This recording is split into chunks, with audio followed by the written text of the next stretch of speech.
Baik, fase kelahiran. Quran surah kedua ayat 233. Kemudian diturunkan ke Quran surah ketiga ayat 35 sampai dengan 37. Posisi paling kiri di pertengahan sampai ke bawah. Baik, bismillah. Quran surah 2 ayat 233. Wal walidatu yurdi'na auladahunna haulaini kamilaini liman arada an yutimma radha'ah. Bapak dan Ibu, kalau tadi fase kandungan, tugas kedua orang tua masih sama, masih kompak. Pasca lahiran, mulai dipisah oleh Allah. Mulai ada beda tugas. Tolong pahami betul ini ya. Pertama, tugas seorang istri yang baru melahirkan. Namanya langsung disebut oleh Allah beda. Namanya walidah. Walidah, ibu yang baru melahirkan. Wal walidatu, dan perempuan yang baru melahirkan itu yurdi'na auladahunna. Tolong jangan banyak diberikan beban, kata Quran. Fokuskan saja dirinya untuk bisa memberikan ASI bagi anaknya. Kalau bisa sempurnakan sampai dengan 2 tahun. Ibu, tugas pertamanya maksimalkan ASI. Ya Allah.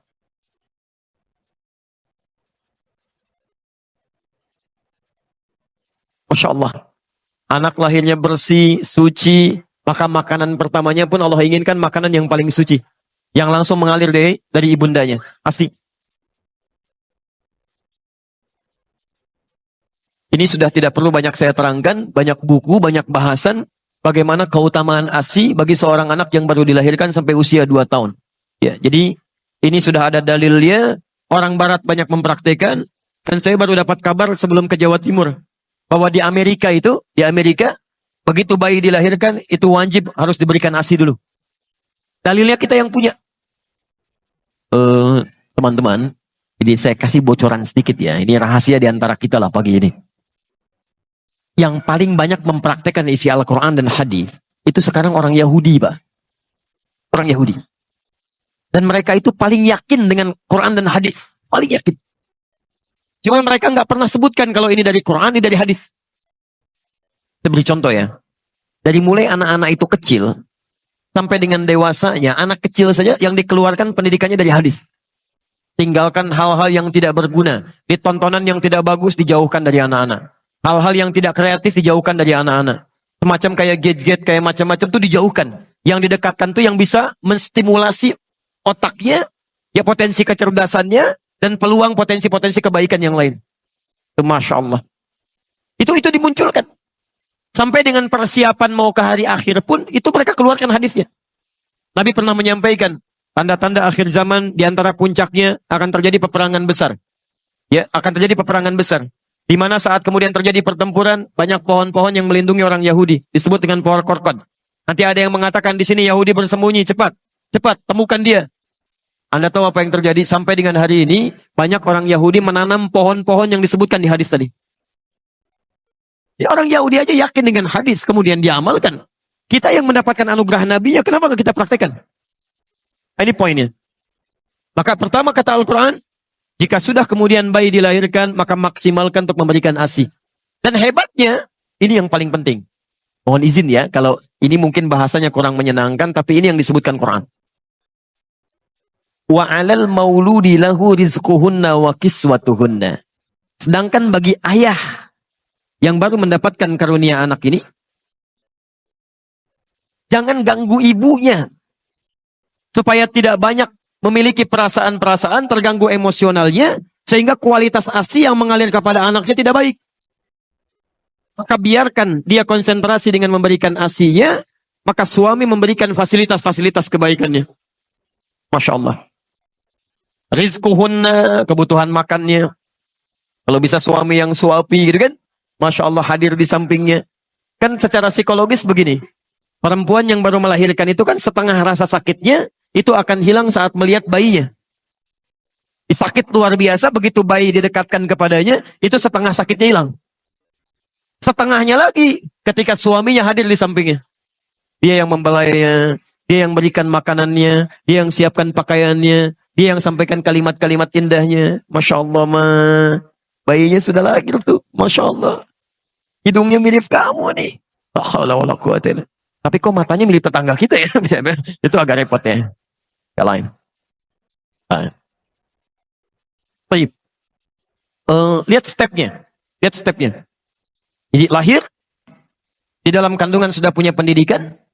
Ketika dilahirkan sudah diberikan bekal-bekal eksklusif untuk mencerna potensi-potensi baik supaya muncul nantinya. Disebut dengan ASI. Dan itu nggak boleh terganggu. Seorang ibu terganggu emosionalnya ketika memberikan ASI, maka akan berdampak pada kualitas akan potensi yang dia dapatkan. Nah, yang paling menarik, saya mau berhenti di titik ini dulu. Sekarang mari kita lihat bagaimana sunnah-sunnah Al-Quran ditunjukkan lewat keluarga Imran yang dimintakan pada kita untuk mempraktekannya. Selain ASI, apa yang dilakukan? Quran surah 3, ayat 35 sampai dengan 37.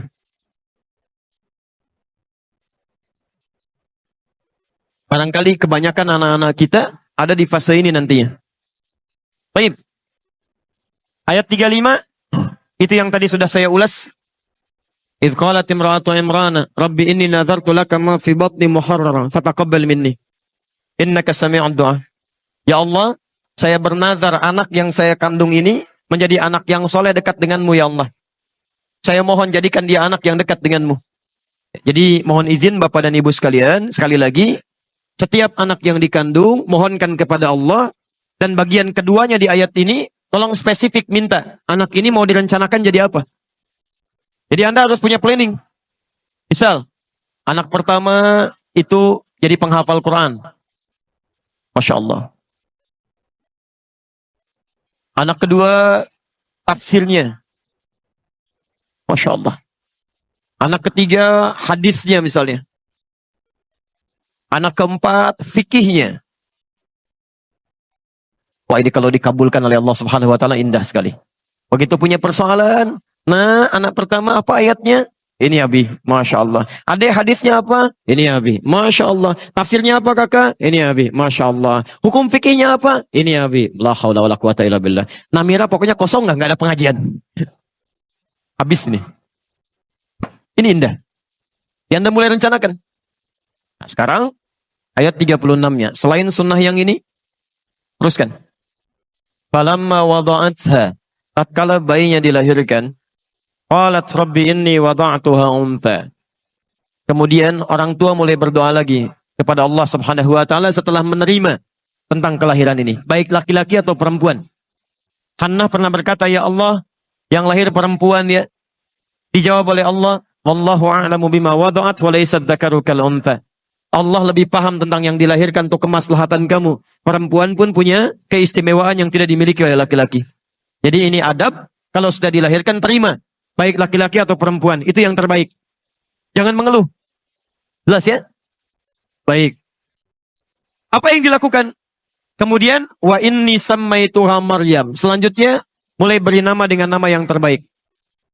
Cari nama-nama yang baik. Awas hati-hati. Ada banyak sahabat dan sahabiyah yang namanya diganti oleh Rasulullah SAW karena mengandung unsur yang tidak baik di dalamnya. Abu Hurairah namanya Abdurrahman. Asalnya Abdus Syams. Ketika datang masuk Islam, langsung diganti namanya oleh Nabi. Jangan Abdus Syams, ganti jadi Abdurrahman.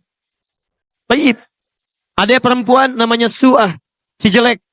Diganti oleh Nabi, enti Jamilah, ganti jadi Jamilah.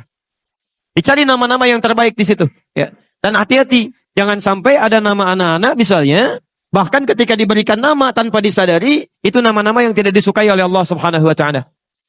Misal nama-nama setan, itu ya. Hati-hati. Khanzab, nama setan. Dasim, nama setan. Hati-hati. Kemudian Misut, nama setan. Walhan, nama setan. Atau saya sebutkan dulu, barangkali ada yang mirip-mirip, langsung ganti ya, begitu pulang. Awas hati-hati ya. Nama-nama yang tidak baik, cepat tinggalkan.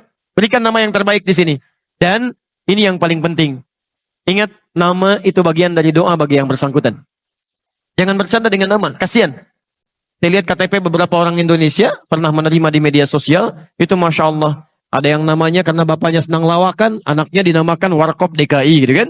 Ada yang dinamakan dengan tokoh-tokoh yang kontroversial. Kasihan, karena yang akan membawa beban dari nama itu anaknya, bukan orang tuanya. Jelas ya? Teruskan.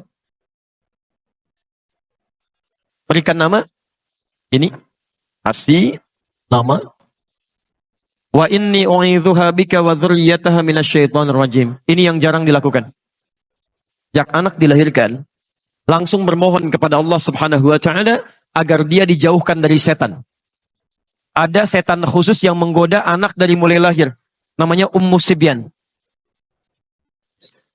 Berdoa supaya dijauhkan dari setan.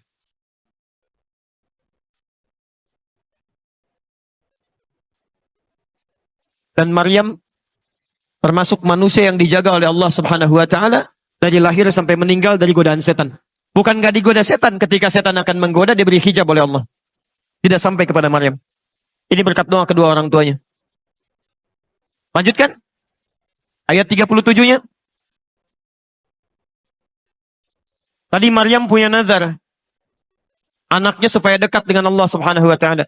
Seperti Anda punya rencana. Anak pertama jadi ini, kedua jadi ini, ketiga jadi ini. Maka bagaimana cara mewujudkan doa yang tadi dipanjatkan? Ini poinnya. Maka mulailah kemudian wujudkan doa itu dalam bentuk ikhtiar dini.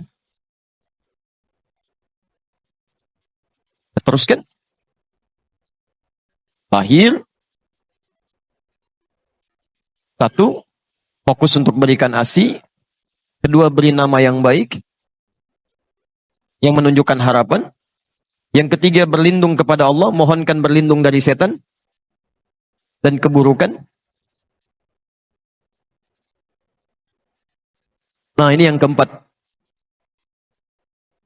Mulai berikhtiar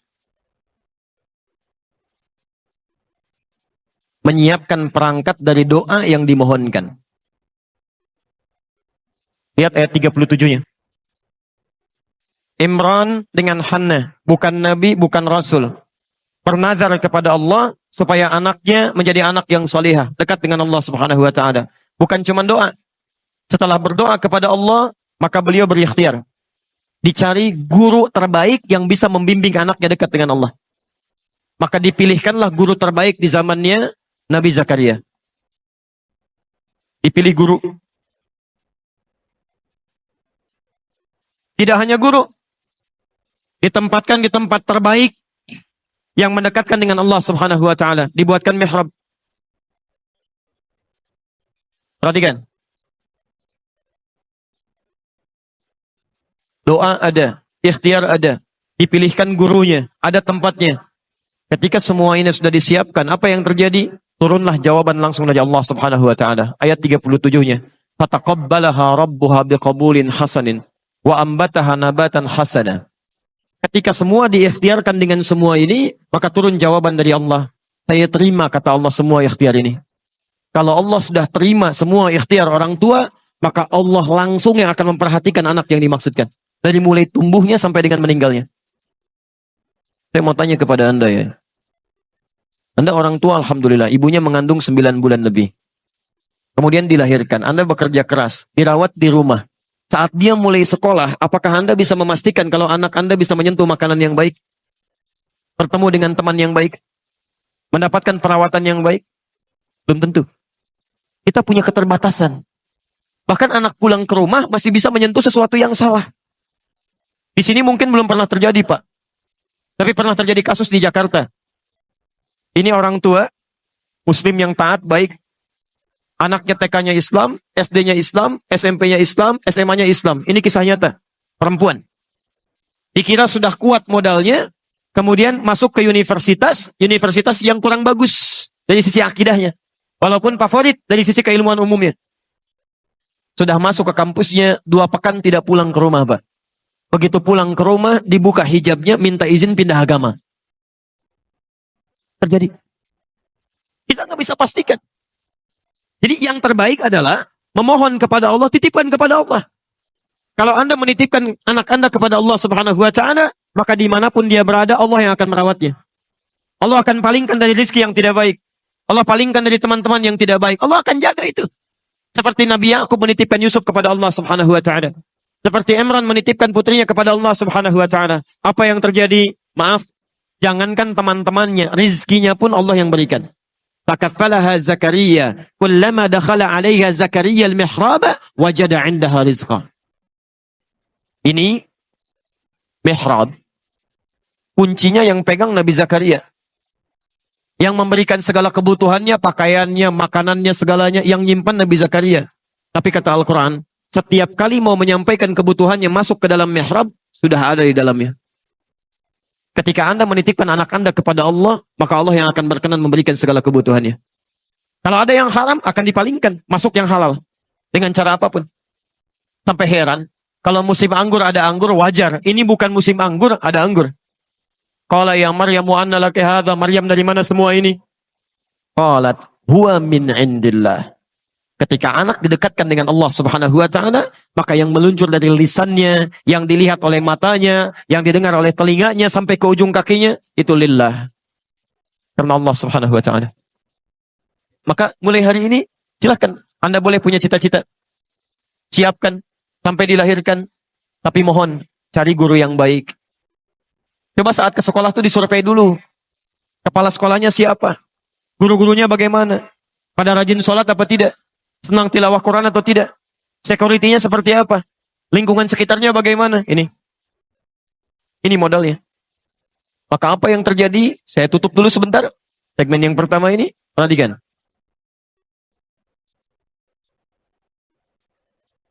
Jadi orang tuanya namanya siapa? Halo? Orang tuanya namanya siapa? Imran. Istrinya siapa? Hanna. Baik. Imran dan Hanna. Tidak disebutkan di Quran. Punya anak namanya siapa? Maryam. Baik. Sekarang lihat. Imran Nabi bukan? Bukan. Hanna Nabi bukan? Bukan. Punya anak namanya Maryam. Maryam Nabi bukan? Rasul bukan? Bukan. Tapi yang hebat, bisa lebih baik dibandingkan kedua orang tuanya. Lebih baik. Ciri kebaikannya. Lihat, ciri kebaikannya. Imran dengan Hanna disebutkan dalam bentuk keluarga. Keluarga Imran, Maryam punya surat sendiri, surah Maryam. Ibunya Maryam dan bapaknya kalau ingin makan, ikhtiar dulu. Maryam tidak, Allah langsung yang berikan kepadanya. Ibunya Maryam mengandung, menikah dulu dengan Imran. Maryam tidak. Mengandung, melahirkan tanpa disentuh oleh laki-laki manapun. Walam yamsasni bashar. Saya berikan rumus tafsir ya. Kalau di Quran ada kalimat menunjuk kepada orang, kejadiannya disebutkan, itu tandanya tidak akan berlaku lagi di masa yang akan datang. Hanya terjadi pada orang ini saja. Maryam pernah mengandung, pernah melahirkan tanpa disentuh oleh perempuan laki-laki manapun. Dan bahasanya dikatakan Maryam binti Imran. Itu artinya tidak akan pernah terjadi kejadian ini kecuali hanya pada Maryam binti Imran saja. Jadi kalaupun ada perempuan sekarang bisa mengandung, melahirkan tanpa bapak, itu banyak. Tapi yang tidak disentuh laki-laki cuma Maryam. Kalaupun ada yang ngaku-ngaku Maryam, mungkin ada. Tapi tidak ada yang Maryam binti Imran. Cuma ini. Lebih hebat dibanding kedua orang tuanya. Sekarang Maryam mengandung, melahirkan. Lahir siapa? Isa. Nabi bukan? Rasul bukan?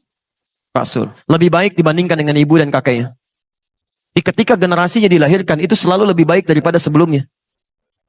Ini prinsip dari Al-Quran. Anak kita akan mendapatkan tantangan di masanya yang jauh daripada kita. Mesti kita siapkan lebih baik dibandingkan kedua orang tuanya. Jadi kalau punya anak, lebih baik daripada bapaknya. Punya cucu, lebih baik daripada kakek, neneknya, dan kedua orang tuanya. Karena tantangan dia di masa depan lebih daripada kita saat ini. Sering orang tua mengatakan, Ustadz, mohon doakan supaya anak saya bisa seperti Ustadz. Saya katakan jangan. Harus lebih daripada ini. Karena tantangan dia di masa datang lebih daripada ini. Ini poinnya. Anda boleh nggak hafal Quran dan berikhtiar sampai hari ini. Tapi anak Anda mesti ada. Masa satu keluarga besar nggak ada yang hafal Quran satupun? Masa satu keluarga besar nggak ada yang tahu hadis satupun? Pasti ada. Ada yang harus kita banggakan di hadapan Allah Subhanahu wa taala. Nanti di akhir kajian saya akan tunjukkan bagaimana Quran menawarkan masuk surga satu keluarga bersama-sama. Satu keluarga. Dan itu tawaran. Kalau ada yang ingin silahkan, yang tidak itu pilihan Anda.